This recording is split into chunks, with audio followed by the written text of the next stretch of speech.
Ulipokuja usitoke kama ulipokuja. Unapotoka uwe na ushuhuda binafsi kwamba nimekutana na Mungu. Tumekuwa na mazoea kuchukulia kawaida kwamba ni kawaida, Jumapili tutakuja, tutakutana, itatoka, lakini tamani iwe ni tofauti kila siku, kila dakika. Unapokutana na Mungu, Mungu anafanya jambo jipya, lakini ni wewe sasa kujua kwamba Mungu anafanya jambo jipya. Kuna wakati Mungu anaweza akawepo na wewe usijue. Biblia inasema, Yakobo akasema, mahali hapa pana Mungu kama nini, wala mimi sikujua. Maana amekaa anasema, nikaona ngazi imesimamishwa. Hapa anasema nikaona malaika wakipanda na kushuka kwenye ile ngazi. Anasema yamkini hapa ni lango la mbinguni, wala mimi sikujua. Kwa hiyo tamani kutana na Mungu. Uwepo wa Mungu uko hapa tayari kuhudumia. Kwa hiyo jiweke sasa kuhudumiwa na Mungu. Kama Mungu natamani unihudumie kwa namna ya tofauti, sio kawaida, sio kimazoea ambavyo nimezoea. Natamani Mungu unihudumie kwa namna nyingine. Bwana apewe sifa. Haleluya. Kwa sio nijua, naitwa Damian Manga, ni mtoto wa Madamian. Namshukuru mchungaji kwa nafasi japo hayupo, na uongozi mzima wa kanisa kwa nafasi. Lakini ikimpendeza Mungu, leo inawezekana Jumapili yangu ya mwisho kuwa na watu wa muhimu kama nyinyi. Bwana apewe sifa. Hiyo Jumapili ijayo unaweza mkashangaa mnioni. Msijiulize kijana ameshatoroka. Nadhani itakuwa nimesharudi kule chuoni. Bwana apewe sifa.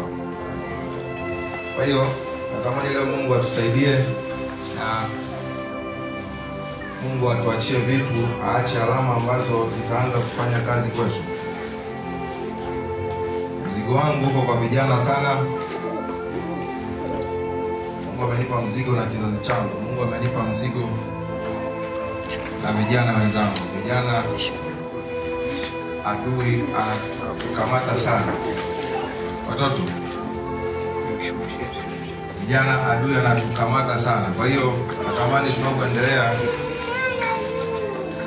kumjua Mungu. Biblia inasema nimewaandikia ninyi vijana kwa sababu una nguvu, alafu mmemshinda Ibilisi. Kwa hiyo vijana sisi ndio watu wa kwanza kulitengeneza kanisa. Ukiona kanisa halina nguvu, ukiona kanisa halina moto, ujue basi vijana wamelala. Kwa hiyo sisi vijana ndio watu wa kwanza kutengeneza kanisa. Mwingine nikisema vijana anasema mimi nimeshaoa, nina nini, bado. Vijana ni muda mrefu sana. Ni umri mkubwa tu, sio kwamba umeoa ndio unasema mimi sasa sio kijana, hapana. Kwa hiyo Mungu akatuhudumie kwa namna tofauti siku ya leo, na ikawa ni tofauti kwako, ikawa ni tofauti kwangu. Haleluya. Amina. Basi tutajifunza kwa dakika chache kama nilivyowaambia.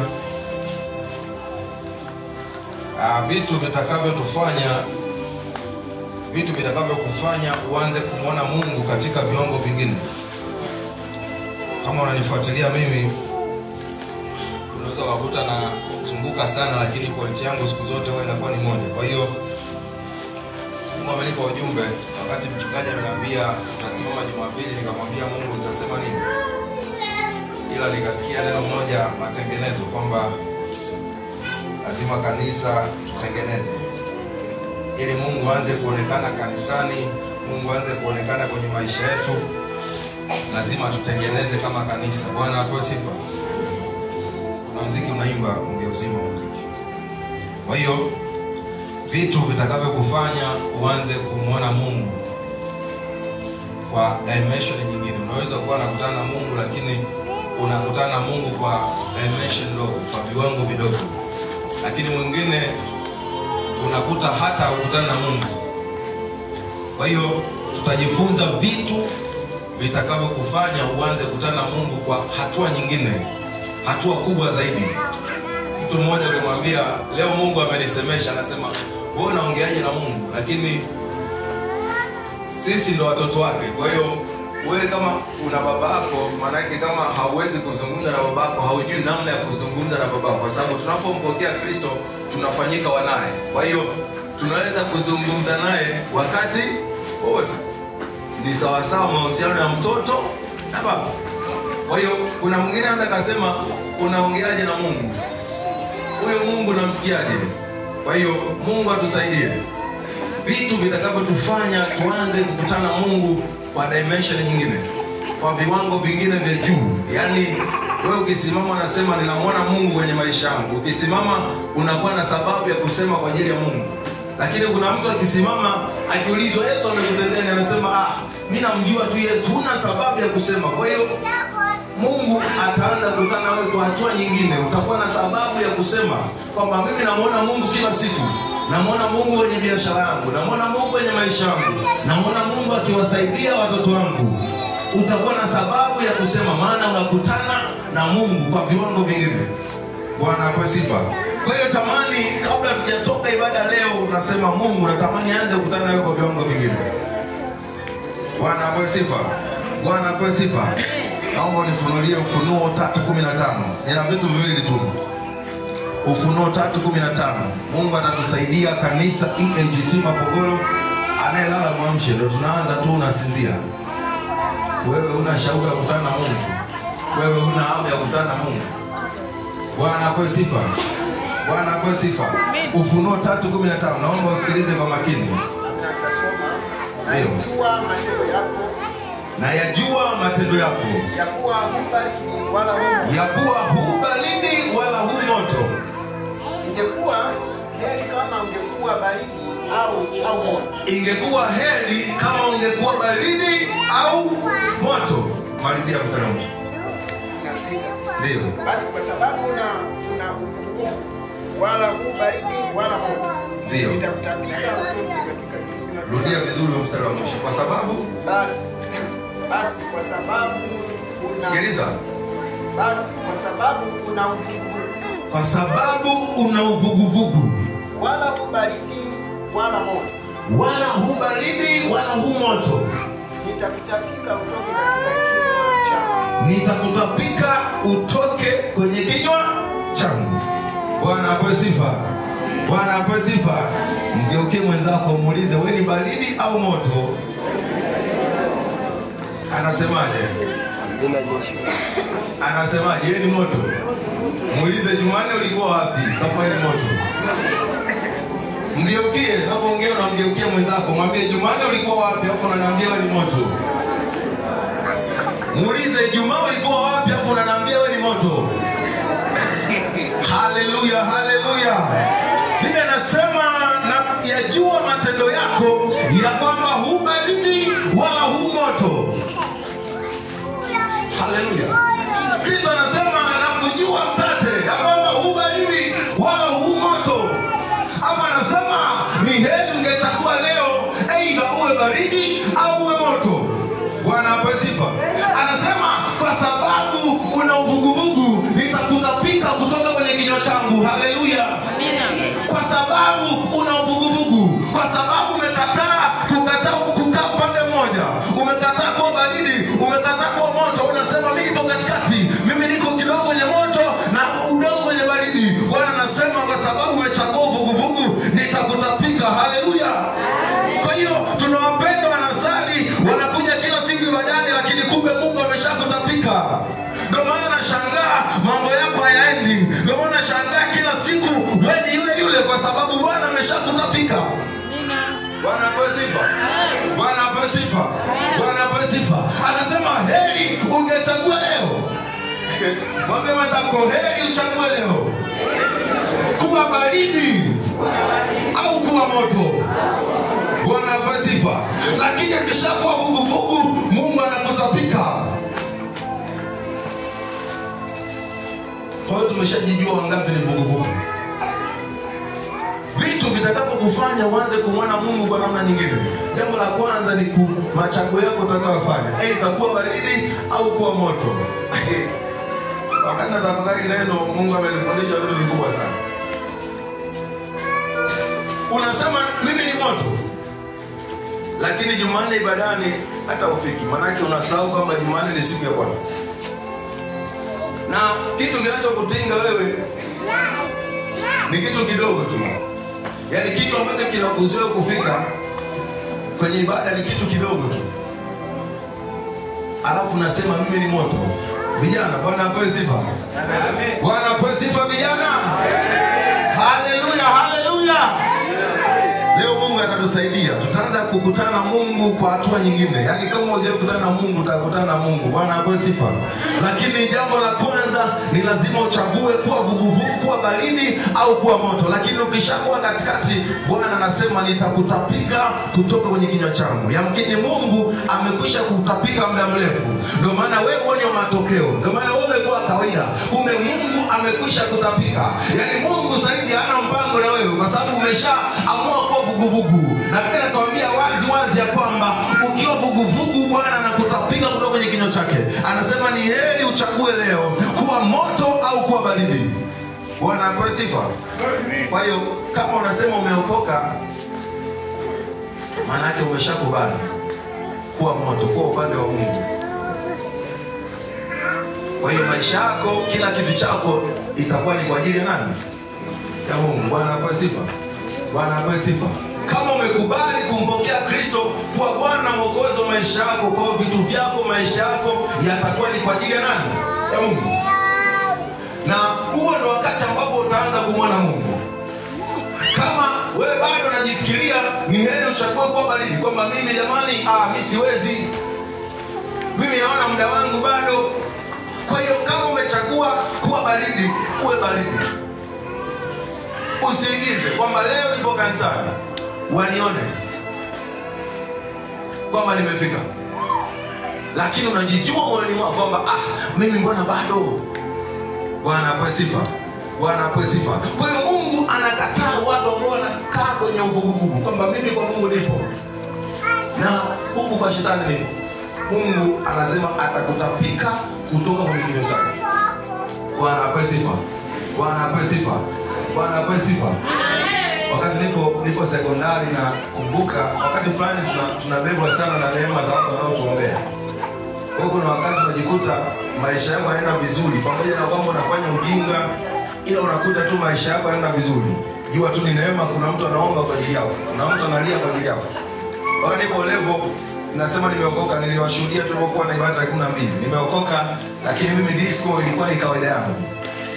Nikiwa form 1, form 2, disco naenda kushiriki. Kama wale unaposhiriki mwanafunzi na unasema umeokoka, unajijua kwamba juzi nimekuwa na mahafali, ukaenda kuruka kidogo na leo uko hapa kanisani. Unajijua. Kwa hiyo hata mimi nilikuwa hivyo. Form 2 nimeingia, disco kwangu sio kitu cha kujiuliza. Bwana apewe sifa. Bwana apewe sifa. Kwa hiyo ilikuwa ni kawaida. Sasa wakati huo ndo Mungu anakuangalia anasema dogo bado, yani bado. Yani hapo wewe ni vuguvugu. Bwana apewe sifa. Kwa sababu unatoka kucheza, afu basi unakuta mahafali Jumamosi, Jumapili kanisani. Wewe umetoka kurukaruka kule Jumapili unaingia Tanzania. Ukiingia maombi yako ya kwanza kila siku toba. Bwana. Mimi saizi ndo basi. Hii saizi ndo ya mwisho nimefanya. Haleluya. Bwana apewe sifa. Lakini unaingia form 3. Unasema Bwana. Ni leo. Vijana wana tabia kujifariji sana. Kuna wakati najifariji. Nilikuwa namwambia mama, anasema kuna mstari unasema hivi. Ukimwangalia mwanamke ukumtamani umeshafanya nini? Sasa kijana akisema ukimwangalia kwa kumtamani umeshazini naye. Sasa bora ukazini. Bwana apewe sifa. Bwana apewe sifa. Kwa sababu kama ukimwangalia kwa kumtamani, na of course watu wanatamani. Sasa mtu anazungumza kama hii dhambi. Sasa bora nifanye iwe ni dhambi za nijue kwamba nimefanya dhambi. Bwana apewe sifa. Bwana apewe sifa. Kwa hiyo hata mimi nilikuwa na maneno ya kujifariji kwamba Mungu leo tu sitafanya tena. Na wakati huo Mungu amenipa neema, nimechaguliwa kuwa kiongozi wa wenzangu pale fellowship. Ni mwenyekiti. Kwa hiyo kama mwenyekiti ndo anaongoza kwamba mwenyekiti uko bize huyo. Kwa hiyo wale wenzangu wanapo kuangalia sasa mwenyekiti anafanya. Wenye vimani kidogo wewe hii ngoma inaruhusiwa huyo. Mnakutana ngome, wewe umesimama hapo unakuta katibu wako yule pale. Vipi? Mbona Bwana apewe sifa. Sasa huo ndo wakati ambapo upo vuguvugu. Mungu akikuangalia anasema mwanangu bado. Bwana apewe sifa. Bwana apewe sifa. Lakini wewe kuna mtu mmoja akasema nikaja kugundua kwamba mambo yote ni ubatili mtupu.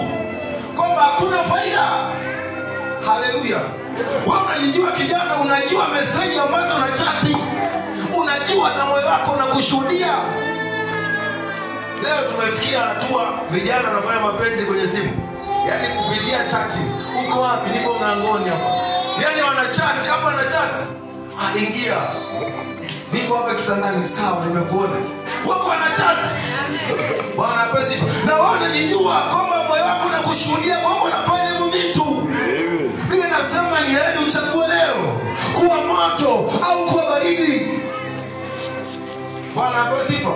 Ndio maana Biblia inatuweka wazi kwamba wa kwanza atakuwa mwisho na wa mwisho atakuwa wa kwanza. Kwa sababu wewe unaishi umeupata wokovu, lakini bado hujaamua. Kuna mtu itafika siku hiyo ameokoka, ndio siku ambayo tunarudi. Niko naongea TG kwamba tunakumbuka Yesu yuko msalabani. Kuna yule mama akamwambia, I said, mmoja akaanza mtukana, Bwana Yesu unajiita Masia, wewe si Yesu, Bwana ujiokoe, si ujiokoe mwenyewe. Lakini mwenzake akasema, Bwana usiku wa leo naomba unikumbuke utakapokuwa. Yesu akamwambia, usiku wa leo tutakuwa wote paradiso. Bwana asifiwe. Lakini yule mtu ukifuatilia historia yake ni mtu ambaye alikuwa ameadhibiwa adhabu ambayo anastahili. Lakini wakati wa mwisho kabisa anasema, Bwana nikumbuke huko utakapokuwa. Yesu anamwambia usiku wa leo tutakuwa wote huko paradiso. Bwana asifiwe. Mimi nasema tutapataje kupona tusipojali wokovu mkuu namna hii? Leo vijana tumepokea wokovu, lakini bado unaona kama ni kawaida, lakini kuna watu wanalia hiyo neema. Kuna watu wanashindwa, lakini umeupokea wokovu, lakini kujali nashindwa. Wakati fulani nilikuwa nasikiliza babu zetu kina Moses Kola anakuambia, wakati sisi tunapeleka injili tumepata shida. Unafika mtuni, huwezi kulala mtuni, kwa sababu ukilala umelala utakuta umeamka asubuhi utumbo umeliwa. Kwa sababu kuna wanyama kali. Kwa nakwambia tukifika sehemu tunatafuta mto, unakaa kwenye mto, unaweka nguo zako na raha. Bwana asifiwe. Leo kuna kijana amepokea wokovu, anauchukulia kawaida. Haleluya.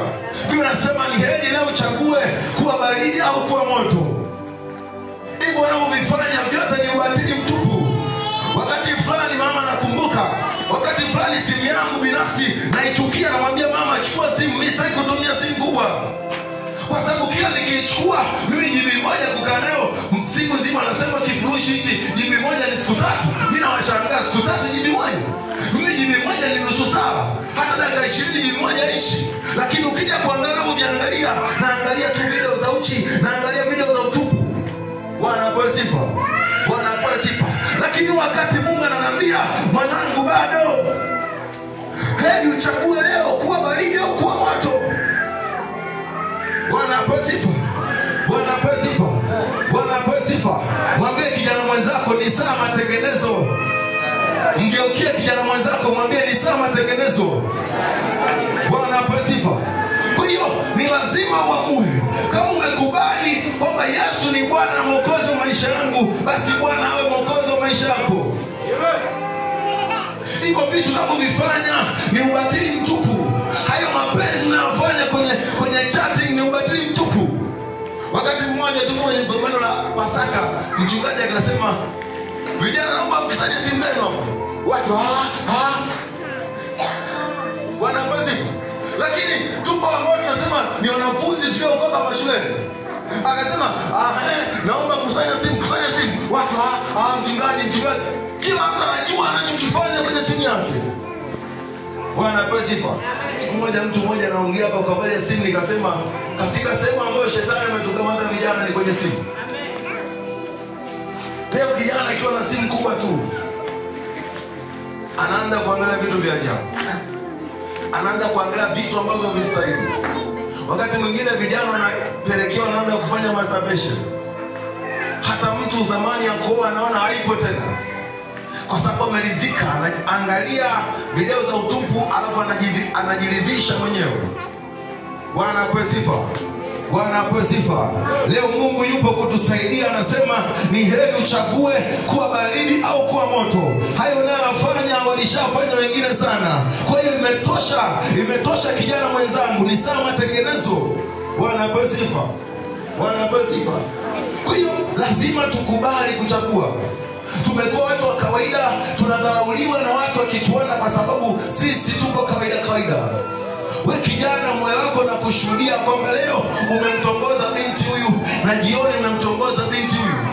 Wakati mwingine unachanganya na kutuma meseji, unamjibu ndio upendo, kumbe unamtumia niombeni. Bwana asifiwe. Na moyo wako unakushuhudia kwamba umekuwa ni mtu hivyo, lakini bado kwako zinaa imekuwa ni kawaida. Umeona sio kitu cha ajabu, lakini nakwambia mimi nasema dhambi zote mnazofanya ni nje ya mwili wenu, lakini zinaa mnafanya ndani ya mwili wenu. Bwana apewe sifa. Lakini tumefikia hatua ambayo ni kawaida, na kwa sababu kanisa halina nguvu, ndio maana mtu anatoka kuzini na anaingia ibadani na anasikiliza na anaimba na kwaya na anatoka vizuri, kwa sababu kanisa halina nguvu. Lakini nikikumbuka kanisa la zamani, mimi naambia kwenye Matendo 5 anasema Petro akamkazia Anania macho, akamwambia Anania, mbona umeiba sehemu ya Bwana? Mimi nasema alipoongea maneno Anania akaanguka akafa, kwa sababu kanisa liko na nguvu. Lakini mimi nasema kwamba kaja watu wakamchukua Anania wakamtoa, akaingia mkewe Safina, hata sijui kilichotokea. Akamwambia Petro, akamwambia mbona mmemwibia Bwana? Mbona mnaiba sehemu ya Bwana? Mimi nasema na mkewe akaanguka akafa. Lakini leo kanisa limepoteza uhalisia, kanisa limepoteza nguvu, ndio maana vijana wanaharibikiwa. Tunaweza tukaona mtu mbona vijana wanaharibikiwa, lakini kumbe kanisa halina nguvu. Bwana apewe sifa. Bwana apewe sifa. Bwana apewe sifa. Lazima kanisa turudi kwenye hali yetu ya mwanzo. Lazima kanisa turudi kwenye hatua ya mwanzo. Vijana wetu wataendelea kuharibikiwa kwa sababu kanisa halina nguvu. Leo binti wa form 4 anaweza akimaliza na anajua mimi nishafeli. Ameokoka lakini anasema mimi nishafeli. Kwa anaweza akimaliza akija mtaani atapata ujauzito, maisha yataendelea. Anachowaza, lakini ni mtumishi wa Mungu na ameokoka. Lakini kwa sababu kanisa lina nguvu. Bwana apewe sifa. Bwana apewe sifa. Bwana apewe sifa. Haleluya kanisa, haleluya. Kanisa lazima tukubali kuchagua ya kwamba tuchague either tuwe moto au tuwe baridi. Lakini tukikaa vuguvugu, vijana wetu wataendelea kuharibikiwa, mabinti wetu wataendelea kuharibikiwa, kwa sababu tumeamua kuwa vuguvugu. Bwana apewe sifa.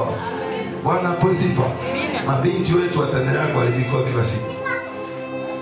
Wanaambia kwa sababu ya kukosa nguvu, hata binti unakuta unatongozwa sana, alafu unasema natongozwa, mimi ni mzuri, lakini kwa sababu umekosa nguvu. Lakini ungekuwa na nguvu, kijana anayekufuata wewe anajiuliza mara mbili, na mwendeaje Nives? Anajiuliza mara mbili kwa sababu una nguvu. Lakini kwa sababu umekosa nguvu, kila kijana anaona wewe ni sehemu yake. Kila kijana ana uwezo hata kukutumia message ambayo eleweki. Lakini kana nguvu, hata mtu kukutumia message wewe anajiuliza anamtumiaje message. Bwana apewe sifa. Na kijana akitongozwa anasema mimi nakubalika, mimi napendwa wanangu, mimi star. Lakini huo sio star, huo ni ujinga, kwa sababu umekosa nguvu. Kwa hiyo hata wadada wanakuona wewe ni shimo tu, wanakuona ni takataka, kwamba naweza akaja kutongoza na usikatae, kwa sababu utajisifia kwamba mimi nakubalika. Bwana apewe sifa. Bwana apewe sifa. Bwana apewe sifa. Kwa hiyo ili tuanze kumshuhudia Mungu kwenye maisha yetu, ili tuanze kumwona Mungu kwenye maisha yetu, kanisa lazima tukubali kuchagua aidha kuwa moto au kuwa baridi. Leo kanisa kwa sababu ya kukosa nguvu, mambo mengi yanaharibika.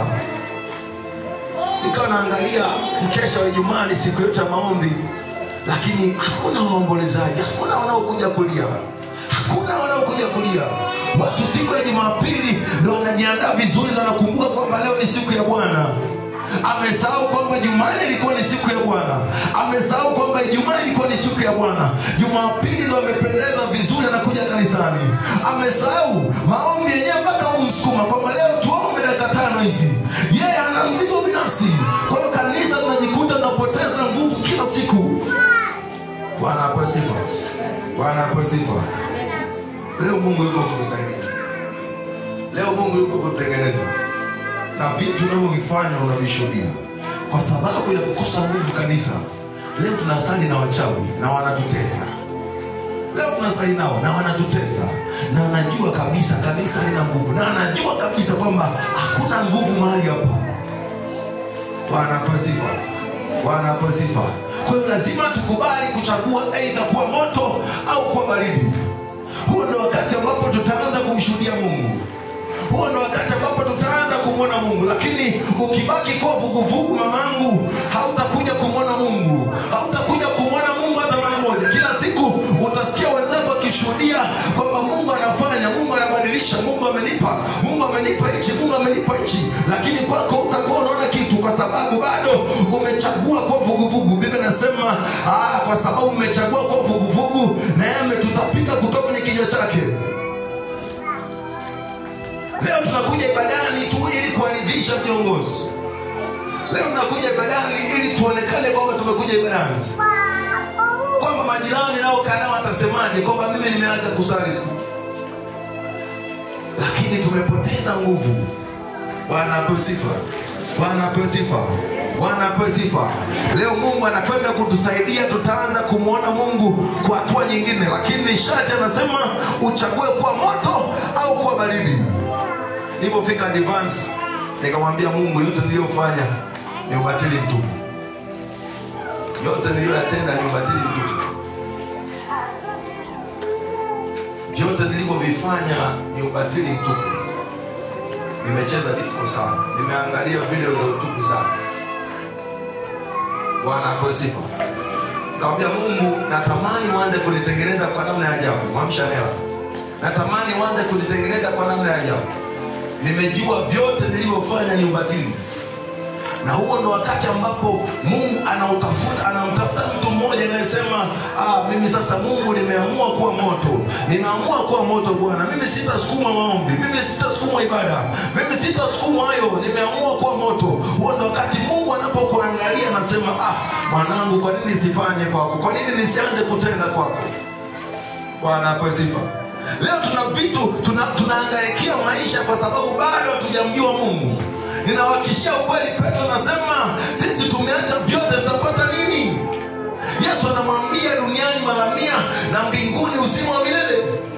Ipo duniani ya kwetu kwa tuliompokea. Ipo sehemu yetu kwa tuliomwamini. Lakini kwa sababu bado hatujaelewa, kwa sababu maisha yanaenda kutuchanganya, tunasahau kumtafuta Mungu. Tunasahau kwamba vyote Mungu ndiye anatoa. Biblia inasema fedha na dhahabu ni mali yake. Tunasahau kwamba vyote anatoa Mungu. Tunaanza kujisumbukia wenyewe. Biblia inasema utamkumbuka Bwana Mungu wako akupae nguvu za kupata utajiri. Huwezi kupata kwa akili zako, lakini anasema utamkumbuka Bwana Mungu wako. Maana yake utamshuhudia Mungu akikupa nguvu za kupata utajiri. Bwana asifiwe. Bwana asifiwe. Lakini tumebaki kwa kawaida kwa sababu tumekosa nguvu. Haleluya. Haleluya. Tumekosa nguvu, ndio maana tumeendelea kubaki kwa kawaida. Tukisoma Biblia tunaona kama ni story. Biblia inaniambia Wafalme wa kwanza 7, Elisha akasema kesho majira kama haya kipimo kizuri cha unga kitauzwa kwa shekeli. Alafu na shairi 2 zitauzwa kwa shekeli. Biblia inaniambia wakati mtumishi wangu anaposema, Mungu anaanza kutafuta namna ya kutimiza alichosema. Lakini kwa sababu tumekosa nguvu, hatuwezi hata kujitamkia juu ya maisha yetu. Hatuwezi vijana kujitamkia juu ya maisha kwamba Mungu nipe ndoa bora, nisiharibike, nisaidie. Hatuwezi kwa sababu tumekosa nguvu. Bwana asifiwe. Bwana asifiwe. Bwana asifiwe. Kwa hiyo lazima tukubali kuchagua kuwa upande gani, kwamba kama ni moto tuwe moto. Wakati tukianza kutafuta kuwa moto, Mungu anaanza kuonekana, Mungu anaanza kulejesha ile nguvu. Utajikuta una uwezo wa kutamka vitu na vinakuwa. Lakini leo kanisa tumepoteza nguvu, hata tukitamka vitu havitokei. Hata tukitamka vitu havifanyiki kwa sababu tumepoteza nguvu. Haleluya. Haleluya. Naambia kwamba Elisha aliposema, alisema kesho majira kama haya kipimo kizuri cha unga kitauzwa kwa shekeli. Alafu anasema na shayiri 2 zitauzwa kwa shekeli, kwamba zitauzwa kwa bei nafuu sana. Kesho majira kama haya mtumishi wa Mungu anatamka, sio anatamka tu kijijini Mapogoro, analitamkia taifa kwamba kesho biashara zitakuwa zinaeleweka, kwamba kesho biashara yangu itakuwa inaeleweka. Utakuwa na uwezo wa kujitamkia maisha yako kwamba kesho kile kitu ambacho utaenda ukifanya kitazaa matokeo, kitakuwa na matokeo. Unakitamkia maana una nguvu. Bwana apewe sifa. Lakini kwa sababu umekosa nguvu, ndio maana ukiamka asubuhi wewe ni yule wa kawaida. Kila siku biashara yako unaingiza 10,000 na kesho hiyo utaingiza 10,000. Ukizidi sana unaingiza 9,000. Ukizidi sana unaingiza 11,000, kwa sababu una uwezo wa kujitamkia kwamba Mungu, biashara yangu nataka leo ni kuende kwa dimension nyingine. Bwana apewe sifa. Bwana apewe sifa. Hii sio kwamba una elimu au una elimu. Kuna wengine wanasema kwa sababu una degree, kwa sababu unasoma. Sikiliza, Mungu angalii. Petro anasema hakika nimejua kuwa Mungu ana upendeleo, kwa maana yeyote yule anayemtafuta, yeyote amchaye Bwana, anasema Mungu anafanya. Wakati wa Petro anajiuliza, Mungu anamwelekeza kwamba nenda kwa yule mtu anatoa sadaka zake nimezikumbuka, Cornelio. Anasema mbona yule sio wa kwetu, mbona yule sio pamoja na sisi, mbona yule sio mlokole. Anasema Petro, mimi sina upendeleo. Mimi sina upendeleo kwamba umesoma, mimi sina upendeleo kwamba hujasoma, mimi sina upendeleo. Mimi nafanya kwa yule yote anayenitafuta kwa bidii. Kwa point ya msingi ni yule mtu anayemtafuta kwa bidii, Mungu anafanya kwake. Sio habari ya kwamba mimi sina hichi huyo anacho, hapana. Haleluya. Haleluya. Amen. Haleluya. Kwa hiyo mtumishi Elisha anasema majira kama ya kesho biashara ya unga itakuwa bei ndogo sana. Mtumishi anapotamka, Mungu anaanza kutafuta namna ya kukamilisha ile andiko, ya kukamilisha kile ambacho mtumishi wake amesema. Maana neno la mtumishi wake halitaenda bure. Lakini leo tumekuwa kawaida, kuna vitu ukiongea havitokei. Ndio maana na wachawi wanakuja na kukaba na usiku, kwa sababu hata ukitamka kwamba Yesu usiku leo nakataa wachawi, bado utakuja kwa sababu una nguvu. Bwana apewe sifa. Bwana apewe sifa. Unaweza ukaja kanisani unakesha na wachawi wanakuja kukesha na wewe kanisani, kwa sababu kanisa halina nguvu. Tumepoteza ule uhalisia. Bwana apewe sifa. Bwana apewe sifa. Wakitajwa vijana waovyo huko, na vijana wetu wanatajwa kwa sababu tumepoteza nguvu. Wakitajwa vijana wauni, na vijana wetu wanatajwa kwa sababu tumepoteza nguvu. Mimi nakwambia, huyu unasema nasali, mimi namjua huyu, lakini kwa sababu tumepoteza nguvu. Leo kijana amezaliwa Mapogoro, anakuwa kawaida, anaishia kujenga nyumba, anasema wanaita 7, anaishia kujenga chumba na kasebule, kwa sababu anaona ni kawaida tu, anaona ni maisha ya kawaida. Maana amezaliwa amekuta wazazi wamejenga chumba kimoja, kwa anasema ni maisha yetu, ni kawaida yetu. Alafu wakati wanasema nimempokea Kristo kuwa Bwana na Mwokozi wa maisha yangu. Bwana apewe sifa. Bwana apewe sifa. Ni sauti ya Bwana, turudi tulikotoka. Tumeacha ule wokovu wa mwanzo, tumepoteza ule uhalisia, na tumeanza kuishi maisha ya kwetu binafsi. Nasema Warumi 1:28, kwa sababu waliamua kufuata akili zao, Bwana naye akawaacha wafuate akili zao. Kwa hiyo Mungu kwa dakika hii ametuacha tufuate akili zetu, kwa sababu tumechagua kufuata akili zetu wenyewe. Hatuna nguvu kanisa, hatuna nguvu, tumepoteza uhalisia. Bwana apewe sifa. Bwana apewe sifa. Bwana apewe sifa. Bwana ananiambia kwamba wakati Elisha ametamka, tunakutana wakoma 4. Maana Mungu anatafuta namna ya kukamilisha ile neno la mtumishi wake. Anatafuta namna ya kukamilisha ile neno ambalo mtumishi wake amesema. Maana mtumishi wake amemwamini, mtumishi wake anamuelewa. Musa anasema, Bwana usipoenda pamoja nasi usituchukue kutoka hapa tulipo. Lakini leo tuna uwezo wa kumwambia Mungu hivyo, kwamba Mungu, umwaka ukiisha, Mungu sijapata kitu fulani, Bwana, hatuna uwezo wa kumwekea Mungu hizo komandi, kwa sababu hatuna nguvu. Bwana apewe sifa. Bwana apewe sifa. Ni sauti ya Bwana. Turudi tulikotoka, turudi kwenye uhalisia. Vijana wenzangu, turudi kwenye uhalisia. Imetosha zinao ulizofanya, imetosha. Imetosha, imetosha. Umechati sana vibaya, imetosha. Umeangalia picha mbaya, imetosha. Wewe upo kwenye ndoa lakini unajua unavyovifanya, unajua, ila imetosha. Ni saa ya Bwana ya kurudi kwenye uhalisia, wa kurudisha kanisa la uhalisia. Bwana apewe sifa. Bwana apewe sifa.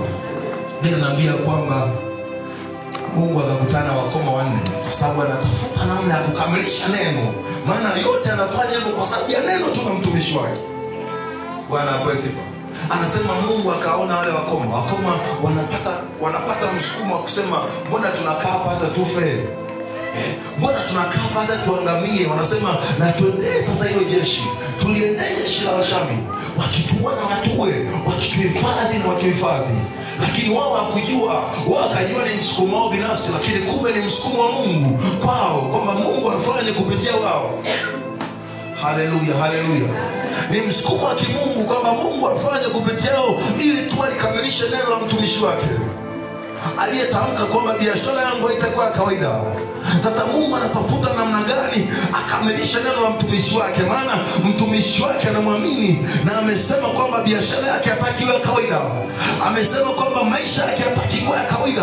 Kwa Mungu anaanza kutafuta namna ya kukamilisha hilo neno kwamba maisha ya mtumishi wangu amekataa kawaida. Mungu anaanza kutafuta namna ya kukamilisha, lakini kwa sababu tumekosa nguvu, Mungu ndiye ametuacha. Anasema maovu yetu yameufarakanisha uso wake na sisi, wala hataki kutusikia, wala hataki kutuona kwa sababu ya maovu yetu. Ndio maana tunaendelea kuwa kawaida kila siku. Ndio maana kila siku tunakuwa kawaida. Bwana apewe sifa. Bwana apewe sifa. Bwana apewe sifa.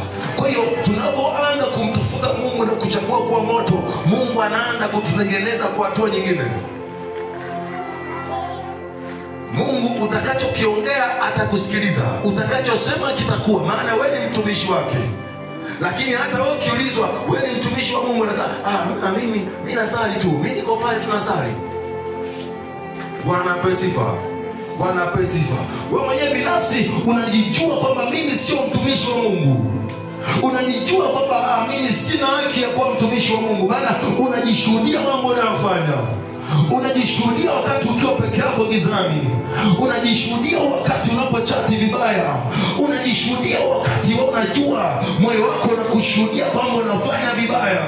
Hata wewe unakosa ujasiri wa kumwambia mwenzako kwamba Yesu anaweza, unakosa kwa sababu unajijua matendo yako. Haleluya.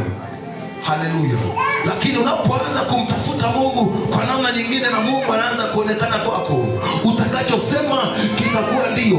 Ukimwambia Bwana, mimi ni kijana, unisaidie nijitunze, nije kupata ndoa ya heshima, ndoa bora, Mungu anaanza kukutunza kwa sababu anaanza kulisimamia neno lako. Anaanza kusimamia neno lako, maana wewe ni mtumishi wake, umetamka. Wewe ni mtumishi wake, umesema. Unapomwambia Mungu, ni kweli nimefeli mitihani, ni kweli saizi sina kazi yote, lakini Bwana sitamani maisha yangu yawe kawaida. Mungu unapotamka, kwa sababu una nguvu na kwa sababu Mungu amekuamini, anaanza kusimamia neno lako. Lakini Mungu atafanya hivyo kama bado Mungu hajakuamini wewe.